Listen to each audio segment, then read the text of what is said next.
नमस्कार, मी प्रदीप डहाळी. काश्मीर येथील पहलगाम येथे झालेला क्रूर सैतानी भ्याड हल्ला, त्या हल्ल्यात 28 पर्यटक मारले गेले. त्यात एक नुकतंच नवीन लग्न झालेलं जोडपं होतं आणि त्या जोडप्यातील नवविवाहित स्त्रीचा पती डोळ्यात देखत मारला गेला.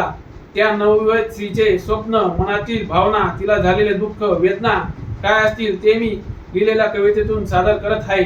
आपण ही कविता देशातील प्रत्येक नेत्यांपर्यंत व नागरिकांपर्यंत शेअर करावी. लाईक कमेंट करून चॅनल सबस्क्राईब करावा ही नम्र विनंती.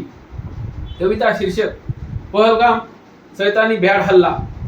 पती पत्नीचे नाते आपले, चला धनी काश्मीरला जाऊ, निसर्गरम्य स्वर्ग पाहू, तुमच्या माझ्या प्रेमाचे गाणे गाऊ, एकमेकांच्या मिठीत जाऊ. काश्मीरी स्वर्गात स्वप्न रंगवत होतो आपण दोघे. पहलगाम येथे सैन्याच्या वेशात आतंकी बंदूकधारी भडवे आले तेथे.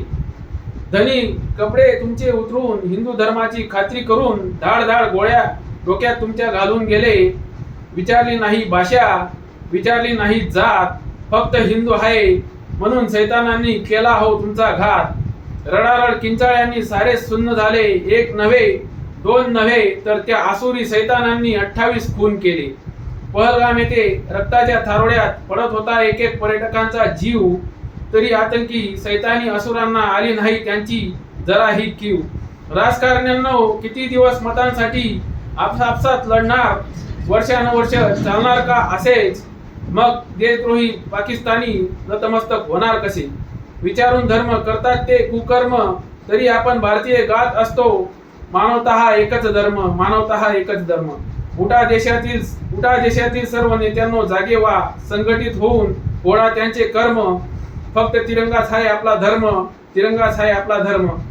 भारतीय वीरांनो, तिरंग्याची शपथ तुम्हाला, आता माघार घेऊ नका. ओलांडून लक्ष्मण रेषा मनसुबे पाकिस्तानचे उद्ध्वस्त करून टाका. पर्यटकांवर गोळ्या झाडून आतंकी हल्लेखोर झाले हो पसार. माता बहिणींच्या जीवनात झाला अंधकार. फुगून छाते सर्वच म्हणतात आम्ही आहोत भारतीय सर्व. मग जातीपातीचे राजकारण बाजूला ठेवून तिरंग्याचा असू द्या हो आपल्याला आपण गर्व.